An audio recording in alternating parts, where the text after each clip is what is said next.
I'm Shirley Fenton, Managing Director of the Waterloo Institute for Health Informatics Research, and I welcome you here today. Before we start, I'd like to tell you about a seminar that's coming up next week, next Wednesday, from 3 to 4:30 p.m. This is part of our eHealth Strategies series, the Waterloo Smarter Health Seminar series.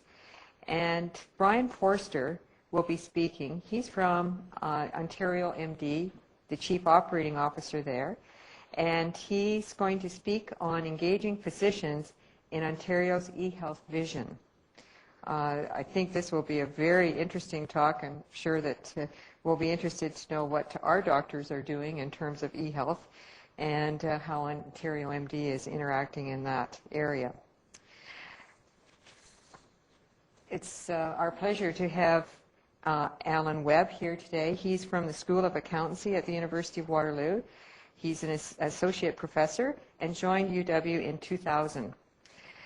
His research focus is primarily on the behavioral implications of performance measurement systems, such as the Balance Scorecard, and the performance consequences of goal-setting programs in organizations.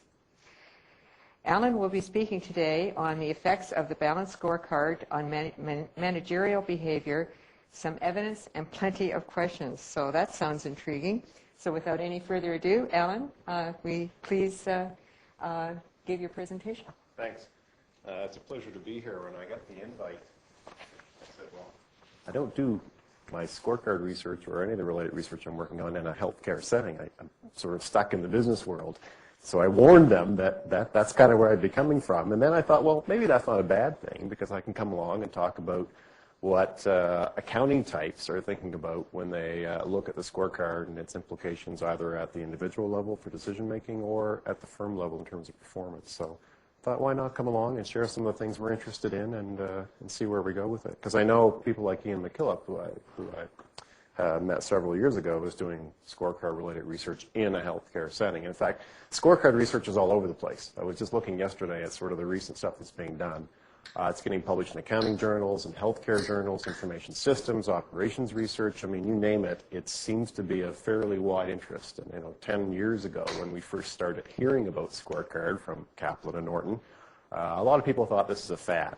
Right? This is just another of the long line of sort of management accounting type of innovations, using the term fairly loosely, that maybe will die off in a few years. But scorecard hasn't. I mean, it's continuing to get a lot of research attention, and certainly there's tons of attention on the practitioner side. So I think it's still a pretty fruitful area for research. So the plan today, in the 45 minutes or so that I've got, is sort of give you a background on the scorecard. I don't know what the extent of your knowledge is, so we'll just get a real brief overview of at least how we're characterizing it in my literature.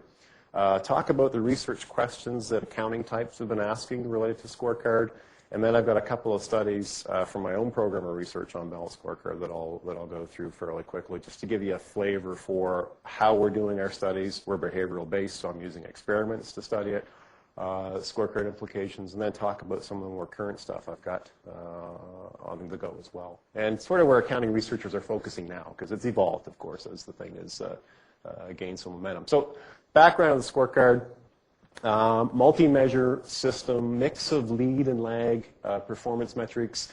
We were talking about this before. They're organized into perspectives or categories. And the more common ones, certainly in sort of profit-seeking organizations, sitting at the top, the financial perspective, then you have the customer-related perspective, so things like customer satisfaction would fit in there.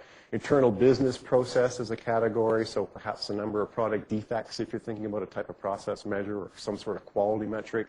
And then learning and growth, and this relates to the skill sets the employees have that they'll bring to bear in producing the product or delivering the service that the organization's involved in.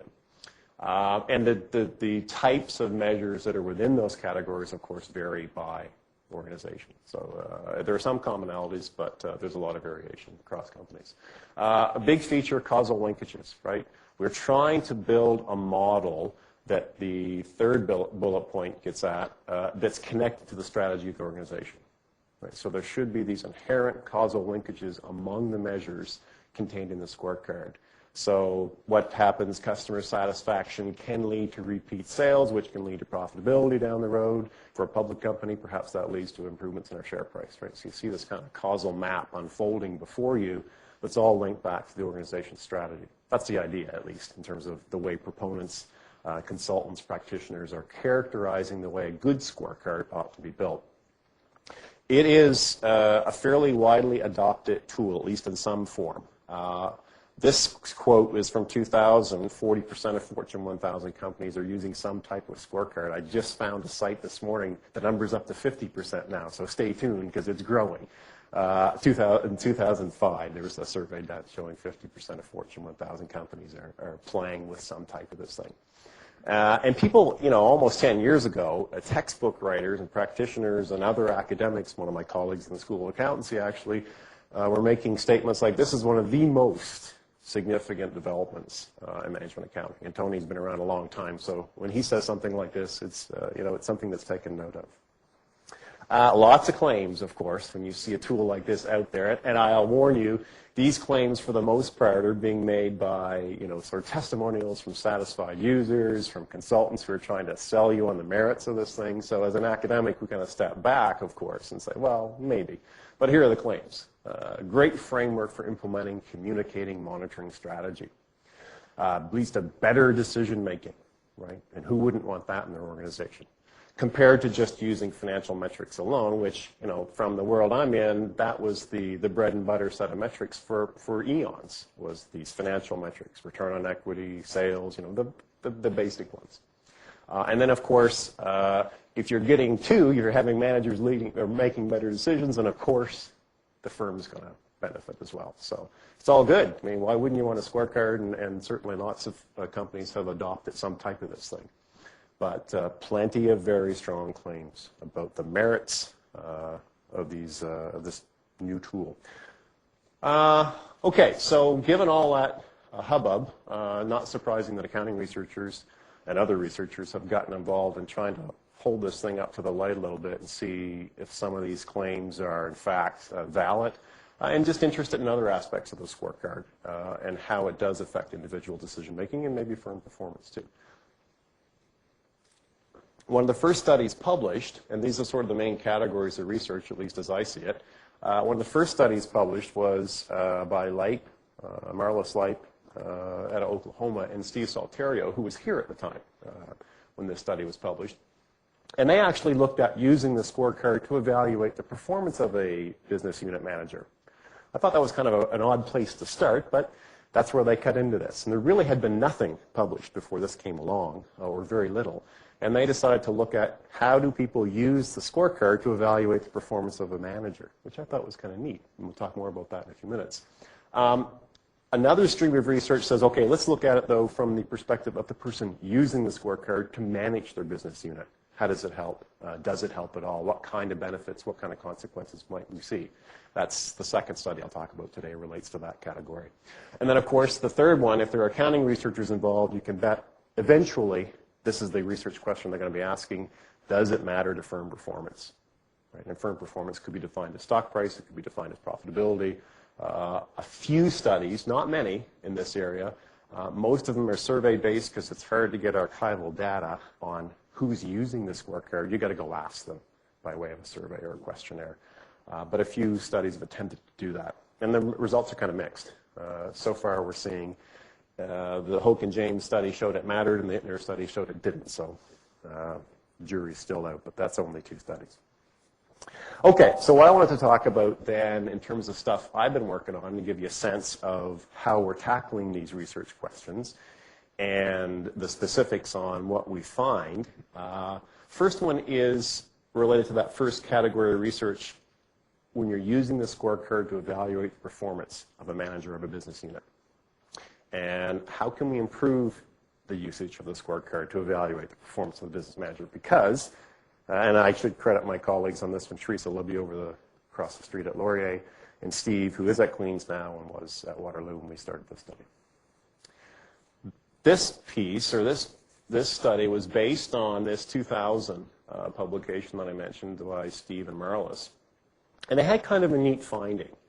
And if I wander around, is it going to be really bad? Because it's so hard to just, I'll just do a little bit of it. That's fine. They came out with a study that found that when you used a scorecard to evaluate a manager's performance, or in this case, two different managers of two different business units, what was happening was that the evaluator was relying on the measures that those two divisions had in common. Right? So the scorecard for the two divisions consisted of 16 measures in total. 8 of them were common to both divisions. 8 of them were unique to each division. Right? So when I evaluate the performance of the two managers, what they found is the evaluators relied on the common measures. Now, it turns out that isn't a new phenomenon. The common measures bias goes back to research in psychology by Slavic and McPhillamy in the early 70s that shows in a setting where you're evaluating applicants to a business school, I think was their basis for their study, that you tend to look at the metrics in common across the applicants. So maybe it would have been a GMAT score or something like that.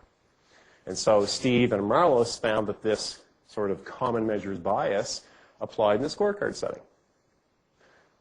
Now, you might say, well, so what? Is that a bad thing? Wouldn't you want to evaluate people on those common metrics? You know, wouldn't it be fairest to do that? And I guess that's a fair question.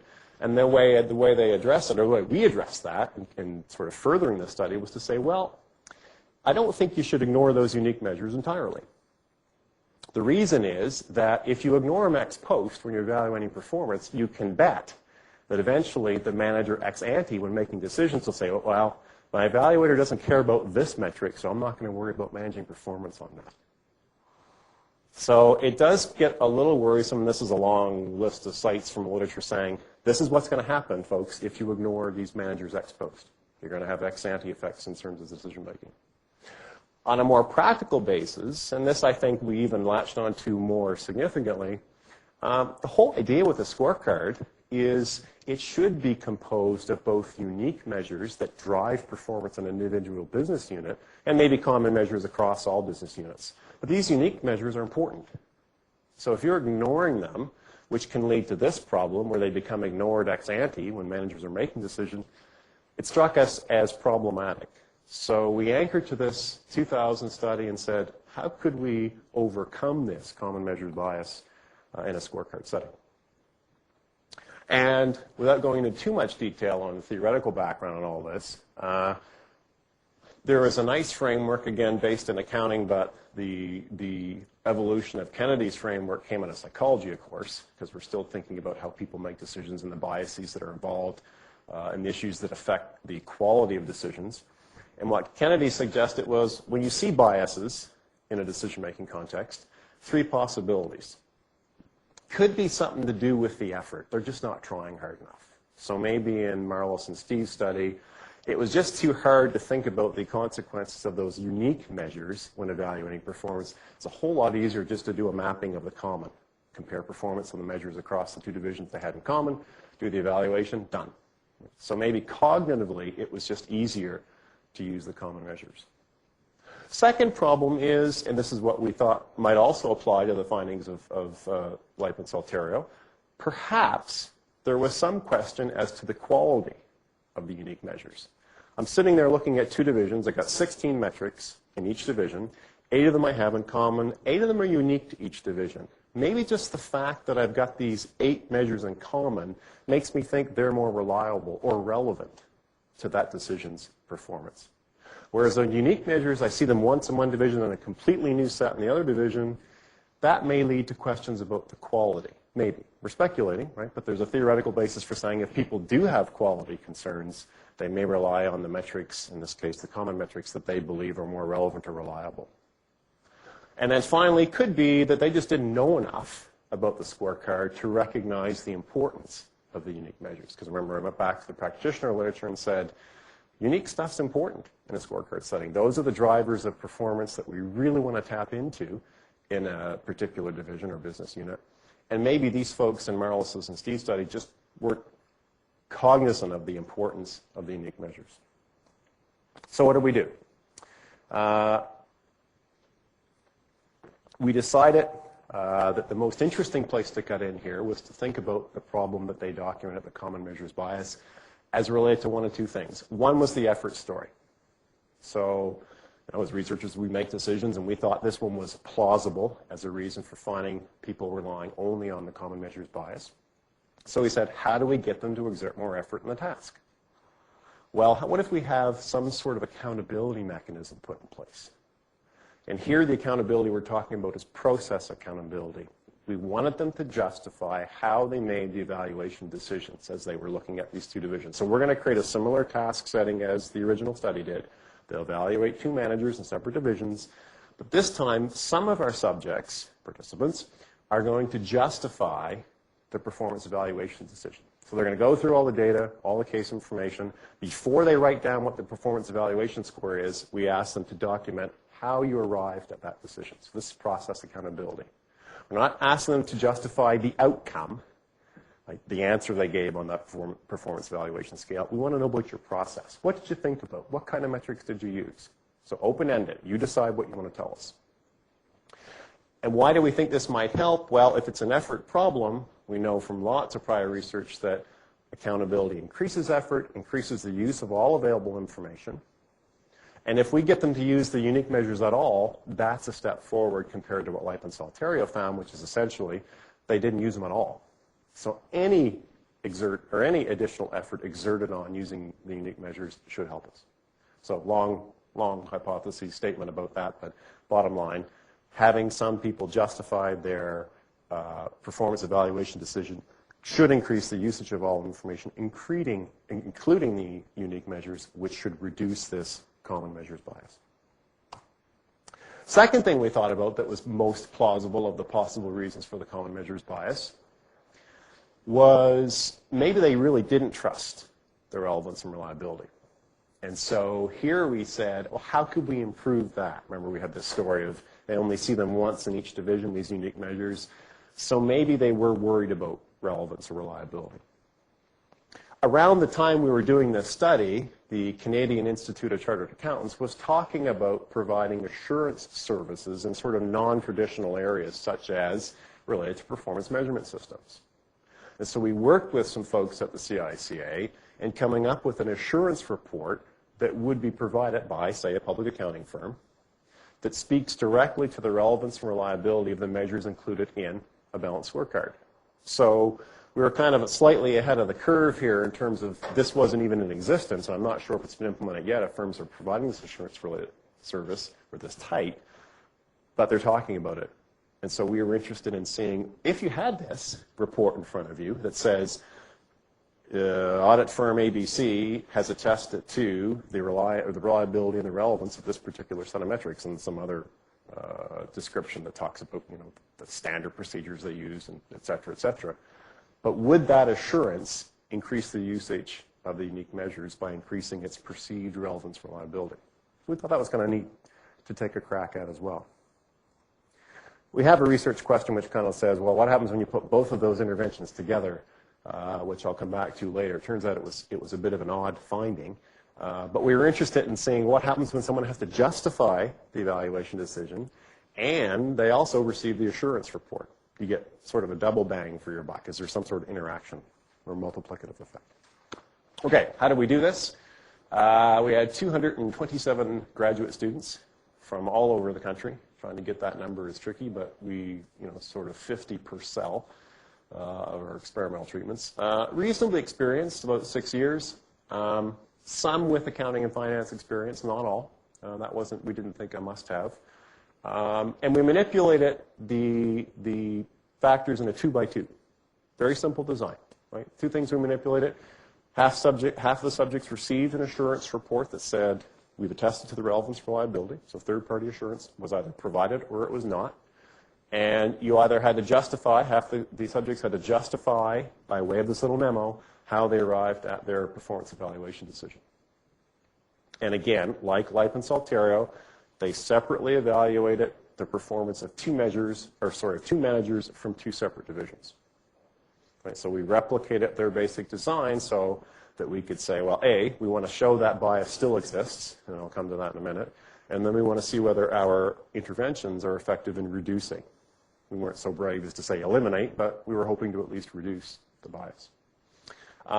We thought maybe this accounting and finance work experience might matter. Remember I said earlier that perhaps an issue that led to the bias that Steve and Marlis found was just lack of knowledge about Scorecard.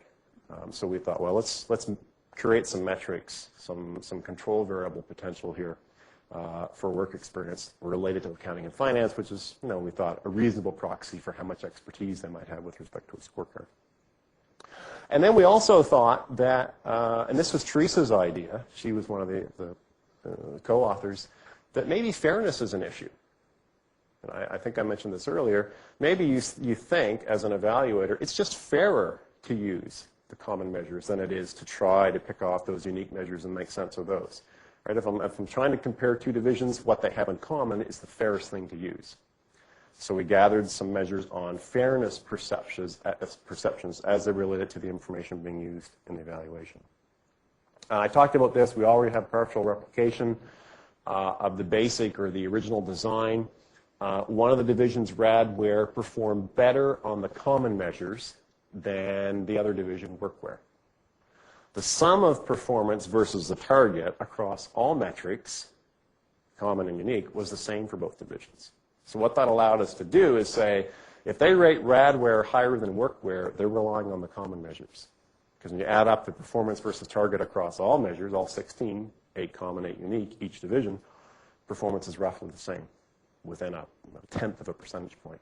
So if we find Radware being rated higher than Workwear, we're confident we can say that's because they're relying more on common measures.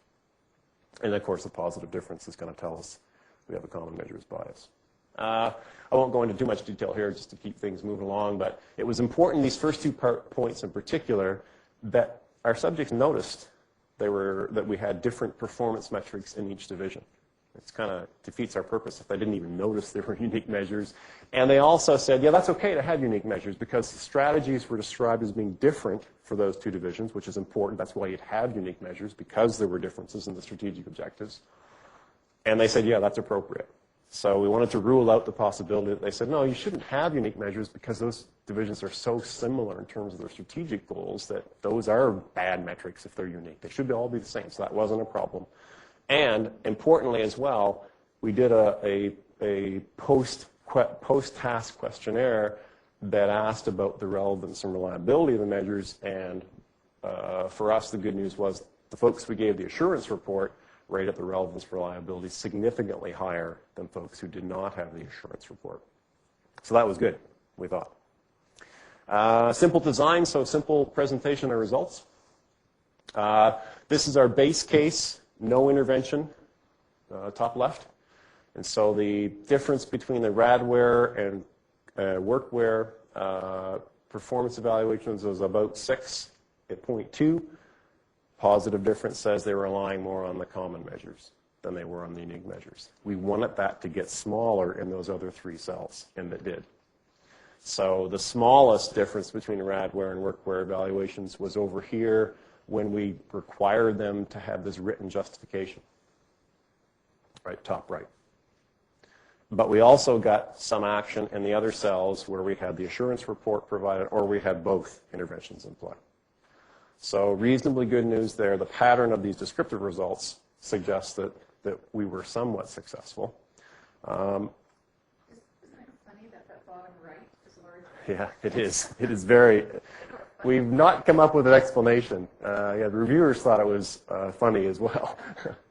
But eventually we convinced them that because it's marginally significant at 0.10, we're hanging by a thread here, that at least it worked. But it didn't work the way we thought it might, where you have this sort of double bang going on. It just didn't reduce the bias by sort of any kind of multiplicative effect.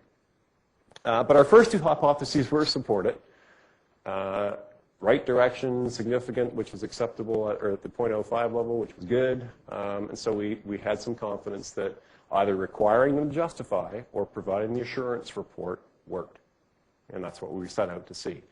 And the neat thing about both of these is they're implementable. I mean, you might say, well, wouldn't this justification requirement, this accountability, always be in place in an organization? And I'd say it might be, yeah.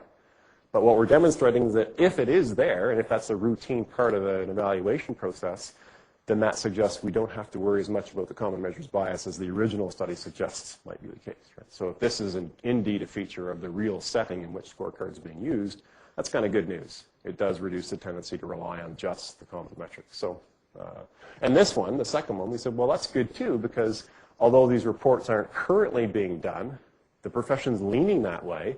And this kind of gives us a sneak preview that there's some benefit there, at least in terms of how it affects use of information in this kind of scorecard setting. So we're kind of happy about that. I'll move on from this because I'm going to run out of time if I spend too much time. I'll talk about the additional experiment because this was kind of neat.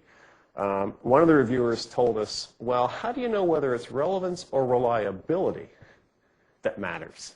Because we've talked about both. And to be honest, we weren't sure when we did the original study. Both of those are sort of what we think of as dimensions of the quality of the information that's being used. So we said, well, we could go back and check. We could run another experiment, which we did.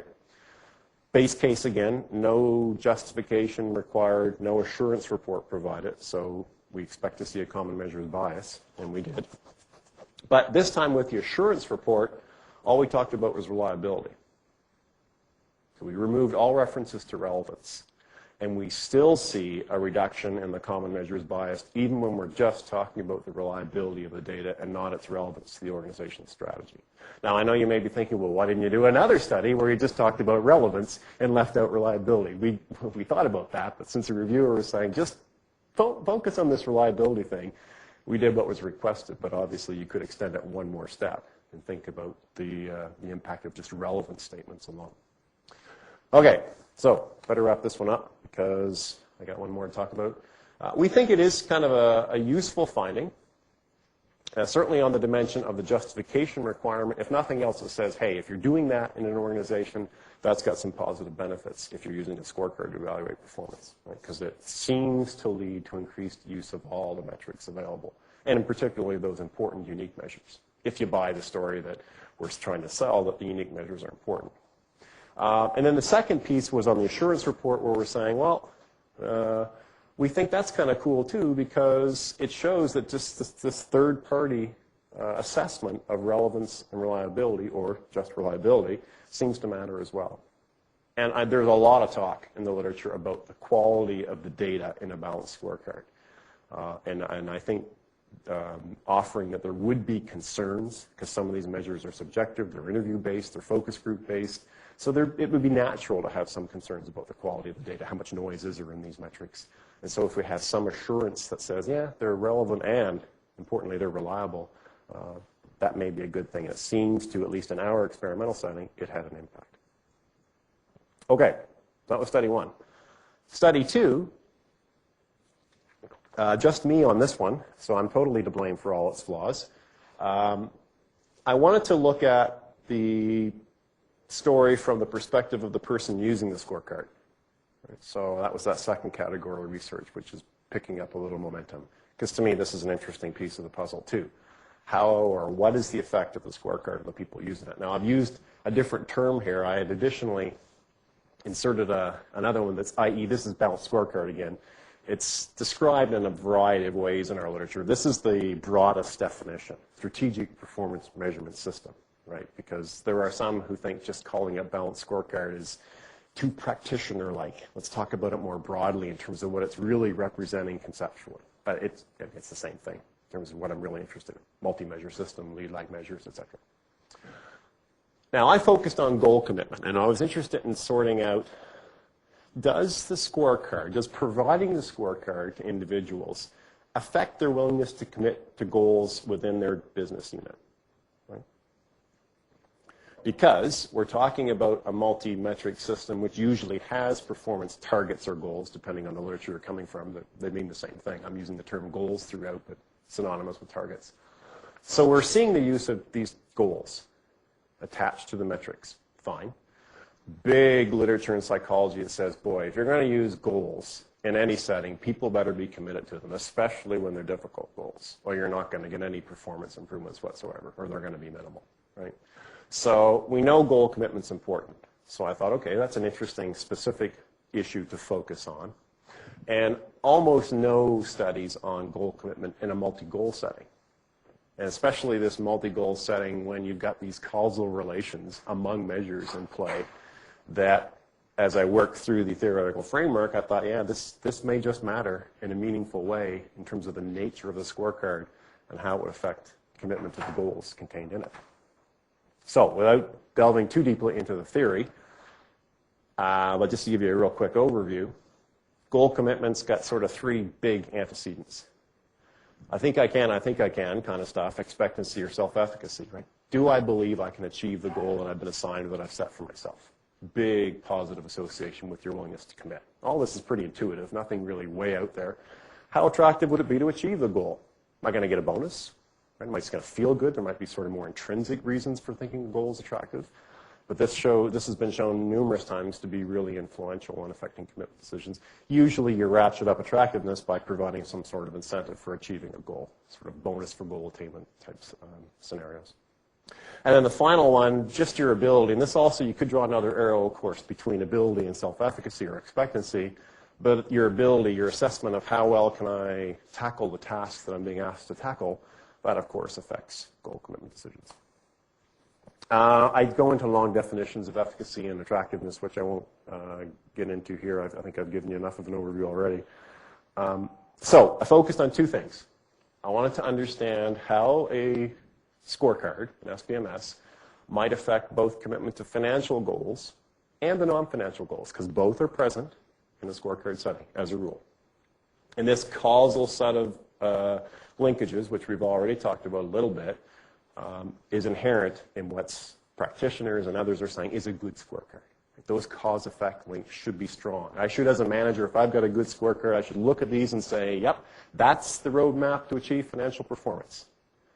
And that's going to be important to me if financial performance is being rewarded by way of a bonus or something else in the incentive scheme, which is typically the case in many organizations. So I'm going to look at this causal map and assess how strong I think those links are.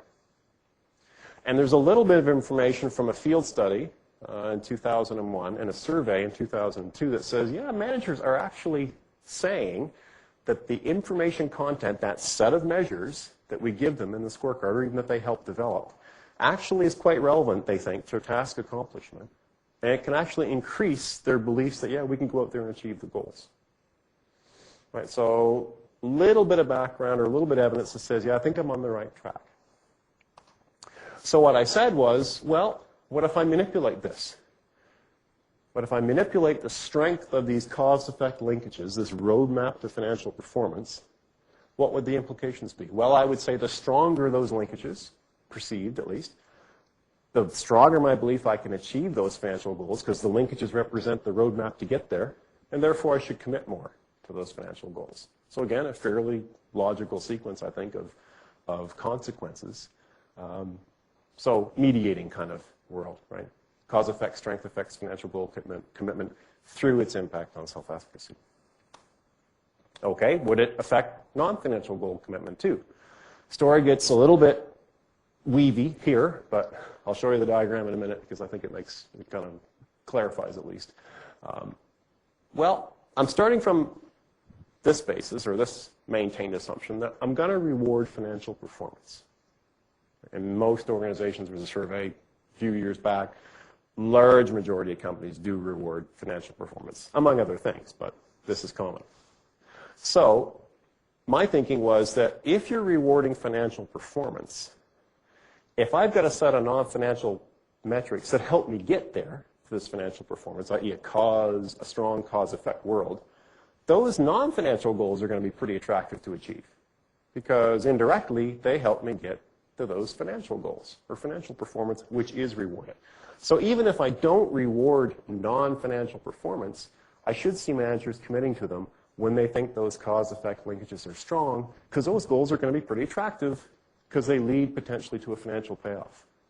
So I get more commitment to the non-financial goals when cause-effect links are strong, because those are attractive ones to achieve because they have an implication for financial performance if the cause-effect links are strong.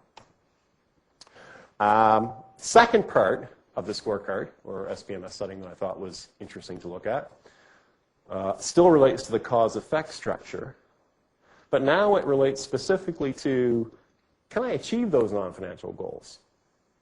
So I'm sort of pushing aside for now the strength of the linkages and saying, let's look at those specific targets and how difficult they are and managers' belief in whether they can achieve them or not. And I expect that's going to matter in terms of commitment decisions both to financial goals and non-financial goals. Well, the path, first of all, for the financial goal commitment says these two efficacy constructs are going to be related. If I believe I can achieve the non-financial goal, the target is seen as reasonably achievable, that also tells me I'm probably going to achieve the financial goal too, because remember, they're causally linked. And if I'm willing to say I can achieve the financial goal, then I know that should affect goal commitment. The other link, very straightforward, nothing outside the sort of base psychology finding here. Anytime I look at a specific goal and say I have a high likelihood of achieving it, I commit to that specific goal. The less obvious prediction was H6, where you're kind of running efficacy through financial goal self-efficacy and then into financial goal commitment. So again, to me it was interesting because it's wrapped up in this cause-effect structure of a scorecard. Okay, quickly, what did we do? 2 goal-setting cases. And I set this in a banking environment this time because that was my professional background from many years ago, so I knew something about this stuff. So I thought I could write a useful case that captured some of the sort of contextual features which were important. So I came up with 2 departments. One was website development, the other was, one was online banking, the other was website development and maintenance. I ran this by a whole bunch of people who work in those specific areas in financial institutions, so we kind of fine-tuned it to make sure I wasn't missing anything important. Had some revenue growth goals, and also had a series of financial goals, or non-financial goals that they were assigned in each of the cases. And they did one case, and then they worked through sequentially the next case. So they did it all in one setting. And then my dependent measures, the key ones were these commitment decisions, the expectancy or self-efficacy decision or assessment, and then the goal attractiveness, all those key constructs from the theoretical framework. I had a really experienced group. I hit the jackpot with this one in terms of going out and trying to find people willing to play. 19 years on average, that should say. Full-time managerial experience from a variety of companies across Ontario and beyond. About half, or a little under half, from banking and insurance. So I wanted to see if the people outside of banking and insurance responded differently, because it is set in the banking industry. Turned out it didn't make any difference, which was, I guess, somewhat comforting. They were reasonably familiar with the setting I was using, and sort of in support of some of those survey studies we've seen on how many companies use Scorecard, 70% of my respondents said, yep, we're using something like that. Design. I used a mixed design for this one. I manipulated the cause-effect strength, sort of that cohesiveness between the non-financial metrics and the financial metrics. I manipulate that within subjects. I manipulated the beliefs about the achievability of the non-financial goals, the other key piece of my framework. I did that between subjects. Pilot testing said, if you try to manipulate this one within subjects, the achievability, it's way too obvious. Right? And then you just got a demand effect to try to explain away. This one I was able to wrap up in a fairly complex setting, the cause-effect strength, that is, able to build a lot of sort of context around it, so it made the manipulation less obvious. You don't want to get the accusation that, well, they just did what they figured you wanted them to do by way of a demand effect. And here what I did to do the cause-effect strength manipulation, had to think about how to do it rather than in a way that just didn't tell them it's strong or it's weak. So in the case information, I said, well, here's, in terms of meeting your strategic objectives, and this goes back to the way a scorecard ought to be designed, you got to think about what the objectives are, what are the customer value propositions that get you there, and then what employee skill requirements are required to deliver on these customer value propositions. And so the way I manipulated strength was to have metrics that were either very closely aligned with these value propositions and skill sets, or they were very loosely related to these 2 key issues. Beliefs about achievability I did in a quantitative way. I said, here is senior management's assessment of the likelihood you can achieve these goals. So I try to spread them apart as much as I can, and this is a fairly common way of doing it in the literature, the sort of psychology literature that I was using as a basis. I won't get into the details of how I operationalize these constructs. I just relied heavily on prior work where construct validity was shown to be pretty high. I did it electronically. I'm trying to get real people from the busy world to participate. So I said, you can do it internet, or I can email you a copy of the instrument. You can just click it, open it, respond, and send it back. And so convenience was key, and even getting 56 people was difficult. And it's hard to get busy people to sit down, and this took about an hour to do. So I figured the more convenient I made it, the better. And that's pretty typical now, lots of online surveys and other ways of getting at participants who you can't bring into a lab. And there's some stuff on. We did counterbalance the order. Sometimes some subjects did the online banking division first, some subjects did the website development case first, because you don't want any order effect kind of accusation either. So we counterbalanced order, and order didn't matter. Key manipulation check. They did buy into my manipulation of cause-effect strength. That worked really well. Lots of PAL testing to get there. It worked really poorly for a long time until we finally figured out how to calibrate this thing. But in the final live version, it worked well. Oops, wrong way. Where am I going?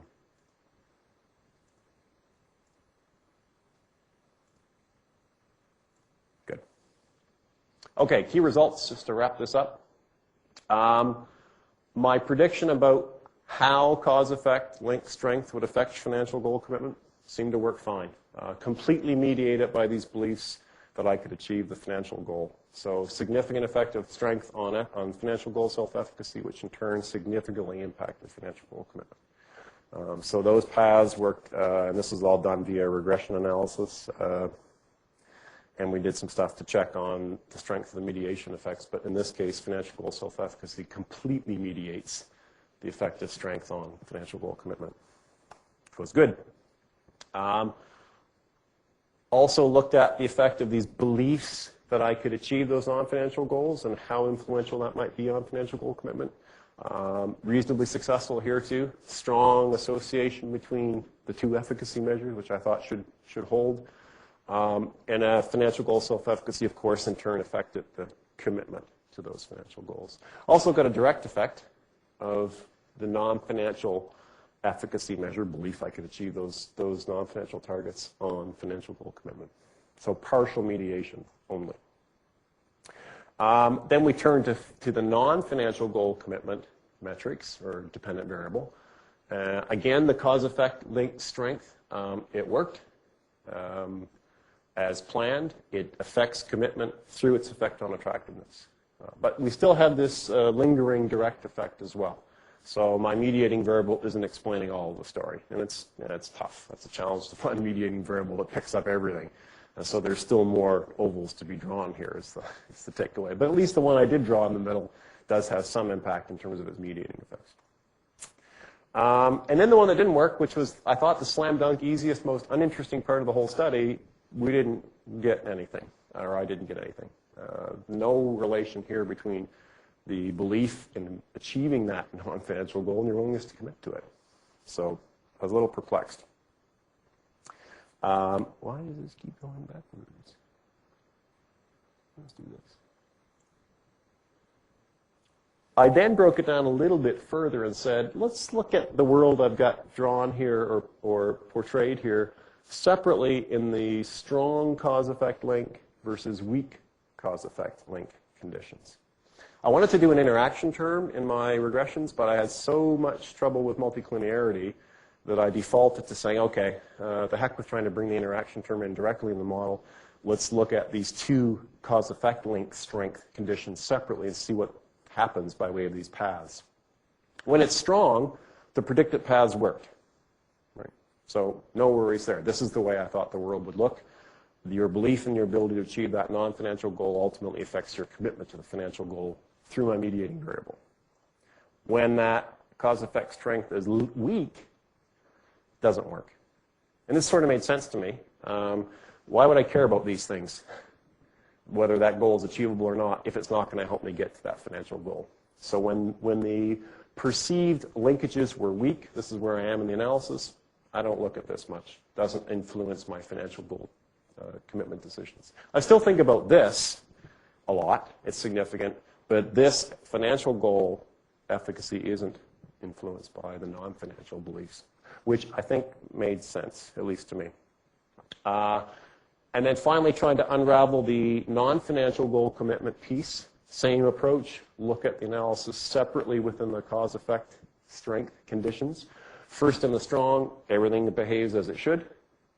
When the links are strong, yeah, my beliefs in my non-financial goals and their achievability, big effect or significant effect on commitment, but not when they're weak.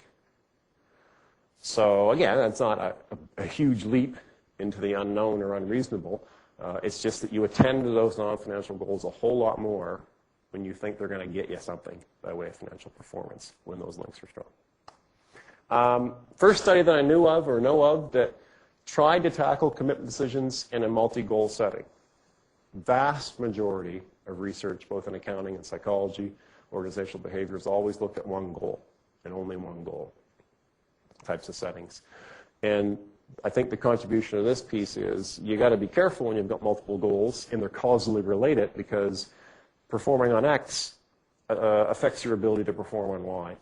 So you have to think about calibrating the difficulty, because the achievability seems to be important, particularly when the cause-effect links are strong. And there's also some support now in what I found for those survey studies that I talked about briefly that says the content of the measurement system actually provides some task-relevant information, potentially, which then has a knock-on effect in terms of your willingness to commit to the goals that are inherent in most scorecards that we're seeing organizations use. Okay, so there are the two studies. And then quickly to wrap up, this is the plenty of questions part, because there are a bunch. We're just starting in the accounting research world to think about, well, how well are managers able to figure out the multiple cause-effect links in a scorecard? There's a big literature on dynamic decision-making, which says people really struggle with this, right? Even with just 2 or 3 simple cause-effect relations, especially when there are lags. So doing X today, it takes 3 months, a year, 18 months to get Y to happen, right? That's the nature of the lag, and that's inherent in a scorecard. But in a scorecard, you might have 16 measures, all with differing lags, different weights between the different measures in terms of the cause-effect strength. Are people really able to understand that and then use the scorecard to effectively manage business units? So there's some very basic research going on, just looking at simple linkages, simple scorecards, trying to figure out, are they able to cope in that simple setting? And if they aren't able to cope there, which the dynamic decision-making literature says, it's going to be problematic, what happens when we throw them into a real scorecard scenario with 16, 24, some companies I've seen documented using as many as 60 metrics. So it's an interesting area. One I'm working on currently now is, I talked to Dominic just a little bit before, what we want to do is create a simulation. We have created a simulation where someone actually sits down and manages a simulated company, either using a scorecard, not using a scorecard, or providing a scorecard with a strategy map which provides a cause-effect diagram of the underlying business model that allows a company to achieve its strategic objectives. So we're just in the early stages of pilot testing this, but we're interested in how it affects resource allocation decisions, if you better understand the model versus you're not so sure about it. And then, of course, we want to look at financial performance. What's the ultimate consequence of being able to manage your business unit well, perhaps with using a scorecard with a fully fledged strategy map in place. And then the final area that's getting some momentum in the accounting world is the linking of the scorecard to incentives. And how should you reward people for achieving not just the financial goals, which has traditionally been where most of the weight has been placed, how should you reward them for achieving those lead measures, which ultimately affect long-term financial performance? How much weight should be placed on those? And there's plenty of work just starting to get geared up on that part of the scorecard. And I think that one's really interesting as well. So I think there's, as I said in the sort of the title, there are lots of questions. And this is not a fad that appears to be going away. So I think there'll be plenty more pieces done. So I've gone a little bit over time, sorry. But that's the end. Thank you. So we have a chance now for people to ask questions or make comments. The only thing I'll ask you is be patient as I try to get the microphone to you. So the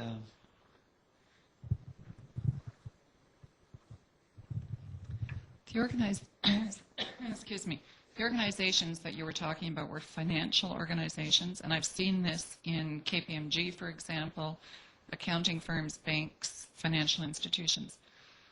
Are they all large organizations? That's one question. The second one is, how would this work, or does this work in non-financial organizations? So I'm thinking of a software development company or a health organization like a hospital, for example. First question, in terms of the size of the organizations using it, there was a study done, well, not so much a study, but sort of a practitioner-related article talking about using Scorecard in small companies, small owner-managed companies. Is there any benefit, and how would you do it? Seems to be lots of small companies using them. It's an easier implementation. Less metrics are used on average than the large companies, but it's being applied there. As far as use in a non-sort of profit-seeking setting, there seems to be plenty of that as well.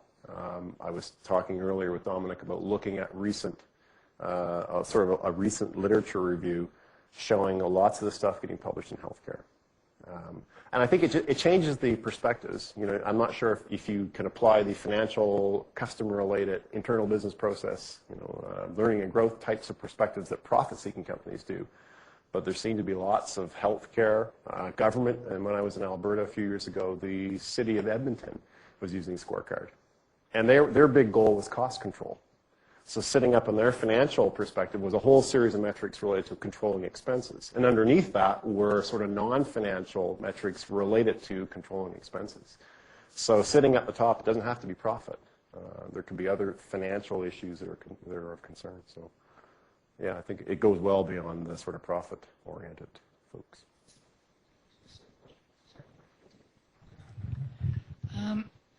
Sorry. Next question is about the goals. You talked about goals as if they were provided from the top down. How about looking at that type of goal compared to a goal that a manager would set themselves? Yeah, the psych literature is pretty clear on that one. If I set a goal myself or have some influence, I'm way more committed to it. So we were thinking about a scenario where the goal is assigned or there's less participation by the employee. If the manager of the business unit has a lot of reign or free reign in setting their own goals, we probably see less effect for the metrics we're looking at because naturally you're going to get commitment when you have a self-set goal, or at least more commitment. So yeah, the generalizability to those findings to a participatory setting, probably weak. Yeah.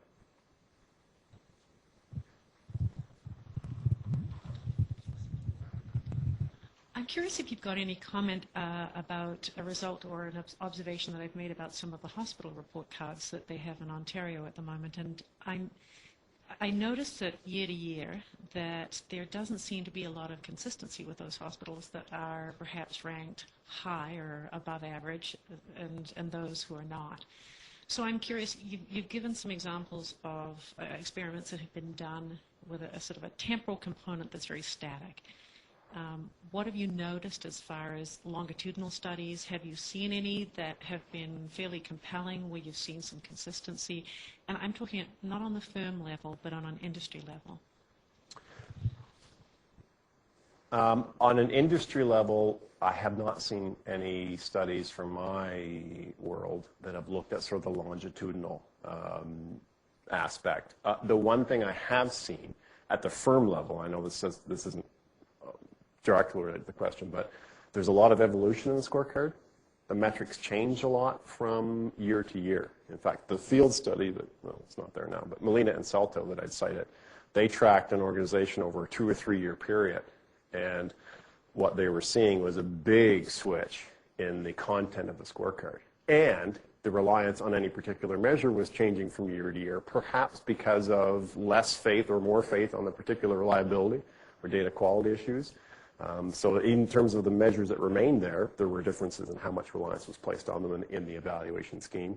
And then the entire slate of measures was evolving as time went on, which Kaplan and Norton say, oh, that's natural, right? You're trying to figure out what the real model is, so the metrics are going to change as you get a better understanding of what drives performance. But I haven't seen anything at an industry level. What you're describing, though, says, as I understand it, hospitals are using the same slate of metrics from one year to the next, and we're coming up with sort of high variation in the use of those metrics. Yeah, that one's that would be interesting to take a look at why. Because from one year to the next, you would have thought, all else being equal, good performance on that particular set in one year, poor performance the next year should have a direct correlation with how they come up with the final evaluation. And I think what they're doing is they are fine-tuning these every year, because in fact what they're finding out is that in fact the data quality is variable across the different institutions, and there are different accounting practices which are impacting on it, so it is evolving. An addendum to that? Another question. And that's related to the sort of regression to the mean. One of the concerns about balanced scorecard that I've seen from a strategic point of view is that ultimately, if you benchmark, if you use these same measures, that in effect what you're saying is, let's not differentiate. Let's use the same measures and let's all get good at the same things. So I'm curious about, and I was interested to see that you brought up these unique measures things at the beginning. I'm curious about what your comments on that are around our desire to keep everything the same, probably good in a not-for-profit setting. You know, it sounds kind of good to have consistent quality, et cetera, et cetera. But in a competitive market, does that, you know, how do you feel about that? In a competitive market, I mean, it goes back to what the proponents are saying, and I agree. You better figure out what the unique things are that you need to do well to succeed. And that doesn't lead to a conclusion that we should all be using the same set of metrics. I mean, there needs to be something that differentiates us from the competitors, and I better capture that in my scorecard, or I'm not using it to its full potential. I mean, and we're seeing the reliance on common measures when we're evaluating performance, but that, you know, that also moves away from the sort of underlying benefit of the thing. It's the unique metrics that we got to focus on, at least in part. And companies, I think, are struggling in figuring those out. I mean, I read something just recently that said the biggest challenge companies are finding now with Scorecard is how to link it to strategy, how to decide what are those unique drivers.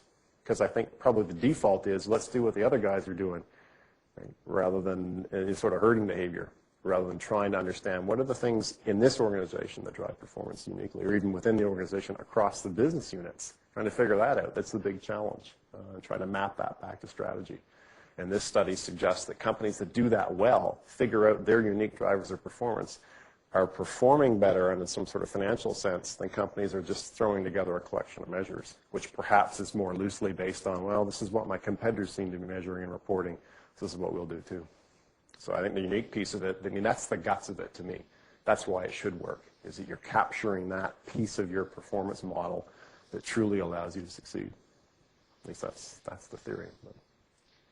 My role here is to ask really dumb questions that everybody else is too proud to ask. But one of the points you made in one of your slides is that managers were asked how they made the decision and how they came to what they did.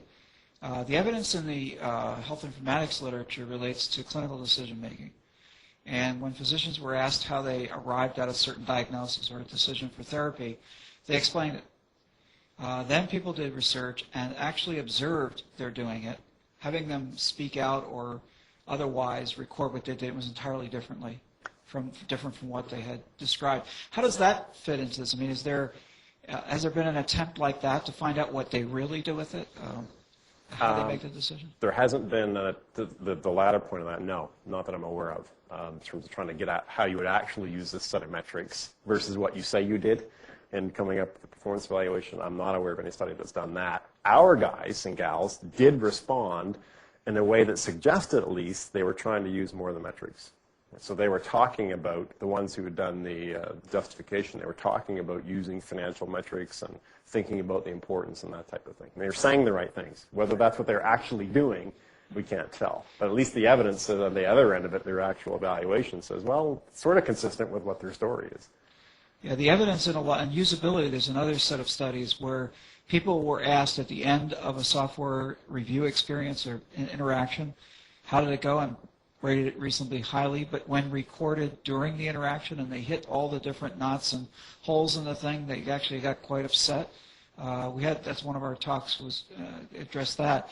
So there's an indication that people try to be nice, and make people feel good about the work. And the other indication is we tend to cognitively repave the dirt road we take into a nice superhighway when it's actually quite a wandering, somewhat non-rational, hard to explain, guessing type jumps and so on. So that might be interesting.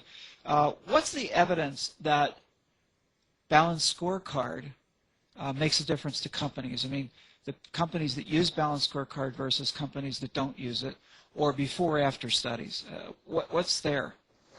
I'm not aware of any before or after. That would be the really cool one to do, sort of an event study. What was performance, for some prior period, pre-scorecard, scorecard gets implemented, now we look at post-scorecard performance. If I could find data for that, I'm sure I could get that published tomorrow. The studies that have tried to get at this have done it via survey, where they've had self-reported performance.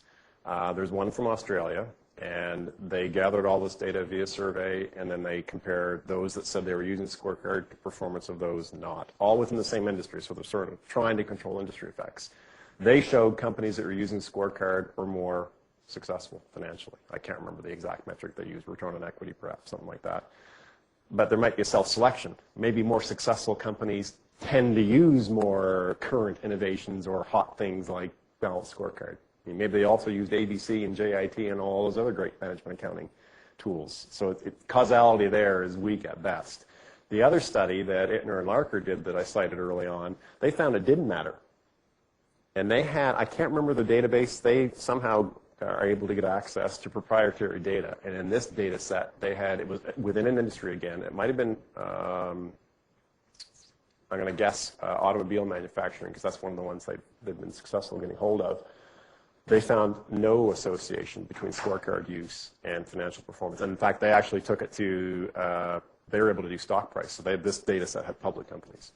It seems to me that what it hasn't been subjected to is evidentiary research, and the results just aren't there. We find in a lot of the clinical work, you find early on people report good effects, and they do another trial and get no effects or bad effects, and that seems to be the issue of the people who are the progenitors of it promoting it. You would think that it would always look good, but the evidence, it seems to be important. Related to the point you made about that, it seems to me the hospitals have not yet adopted this in a key way, and that is they may buy into balanced scorecard, but they don't buy into balanced scorecard management, I'll call it. They're not internally geared up in using that in decision making. It's still seat of the pants decision making with balanced scorecard, not really used and integrated. The level of management training that's necessary to do that doesn't look like it's been applied in the health industry. So you give, so you have to do it's fine, but if I don't know what to do with those indicators, in other words, if I had temperature and pressure and I don't know physics, I can't tell you what the boiler's doing. So they don't know the physics. They don't know what to do with this.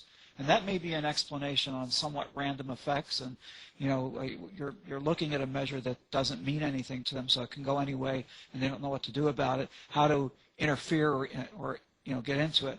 So I think that's a major problem in the whole thing. The other question I wanted to ask you is related to the unique aspects. I can understand that, because if I were looking across multiple parameters, I would look at the ones that were common, and I'm more likely to understand those. While a unique parameter is unique to that particular business unit, for example, and I don't understand it. To what degree is understanding of the value of the indicator sort of a confounder in this thing as well? I think that Indicator. We tackled it from assuming they understood what the metric was. Mm-hmm. Do they believe it's reliable in terms of the data itself? Is it accurately measured? And do they believe it's relevant to the Did they even objectives? know the first one? Did they? But that one we didn't address. Okay. And I think that would be an issue too. Do they even understand what this metric's trying to tell me? And if they don't, then they're going to be less likely to rely on it. A unique kind of business that's some sort of weird combination of products and services that I have a particular indicator that helps me because I understand that. Nobody else may understand that, which is why I, in fact, am doing better than the others. Might be the difference. Other questions or comments? I have a follow-up to that last piece too. You want to do that now?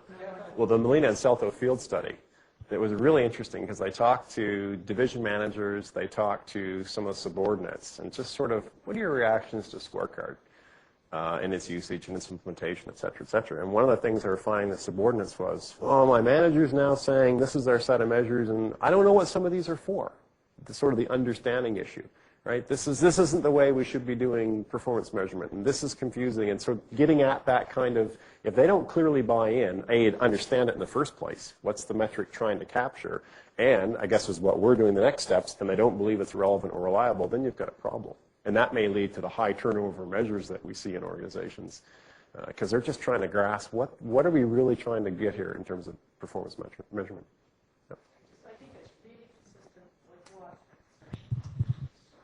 It's a little frustrating. I think that's really consistent with what Norton and Kaplan have come out with more recently when they have evolved their system to include strategy mapping, is that they saw this huge divide between the indicators that have been produced and people's strategies. And with that, they are advocating an organizational wide, well, to start with, obviously, at the C-level kind of executives putting together the map, but that then there's an organizational wide program that explains to people the connections between our mission as a company or as a not-for-profit organization, our strategy and what we're planning on doing, and what that means to you on a day-to-day basis. When you come into the office, do you know what you're doing and why it is that what you're doing is going to produce value for the company or for the organization? So I think the strategy mapping piece is the thing that they have advocated is missing. So you have to visually build a map for people so they know where they're going. Yeah, I entirely agree. That is the latest wave, and the one that makes a lot of sense.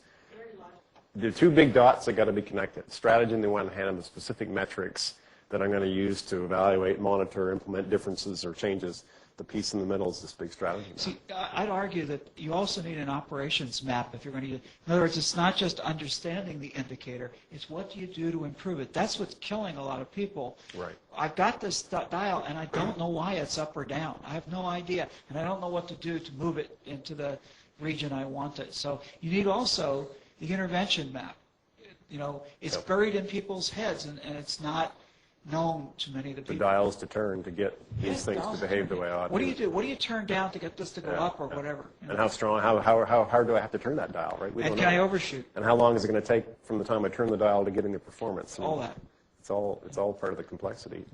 Another piece on this lack of strategy mapping and the implications, I did some field interviews as a preliminary step to that second study, and I went into one company, and the manager, he was a senior level person, said, yeah, we implement Scorecard, but it's the same 25 metrics I was using before we implemented Scorecard, so I really don't see what the benefit is. Well, if that's all you've done, what you've done is take an existing performance measurement system and you called it a scorecard, and they parsed it into categories. And he said, well, I don't understand why we spend all this money. We hire consultants, and hundreds of thousands of dollars later, I got the same set of tools. So that suggests a big disconnect between what they ought to be doing, linking it back to strategy, perhaps using the mapping exercise to really fine-tune what's the content. If you're not doing that, you're missing a big piece of the puzzle. He certainly had concluded it's a waste of money. My question is, since this seems to be a trend in using balanced scorecard, do academic institutions employ this technique? Yeah, I've seen a few studies on the use of Scorecard at University X. I was just telling Dominic before, Howard Armitage, or even various programs within a university. Some of them are trying to capture what's going on with Scorecard. Howard Armitage, who's the director of MBET on campus, was telling me about scorecarding, coming up with a scorecard for their program. What are the strategic objectives? Back to the mission statement first, and the strategic objectives, and then how do we capture this in a meaningful way in a scorecard? And so, yeah, it does seem to be, part of at least in some institutions, part of the culture of performance measurement. Just to finish off, about 1990, I was in a major teaching hospital, and the CEO was looking at a plan to introduce an indicator method. It wasn't balanced scorecard at the time, but an indicator method under the concept of decision support within the organization. And we had put together quite a plan for it, helped the hospital do that. It was presented to the CEO and said, get it out of here. I don't want managers that need information and things like this. I want people who can manage by the seat of their pants without thinking about it. Unfortunately, I think a lot of that thinking is still extant, even though imposed from above, there is this type of indicator approach. So I've enjoyed your presentation, learned quite a bit, and look forward to a chance to work with you on some of the things we talked about. Thank you. Thanks for having me.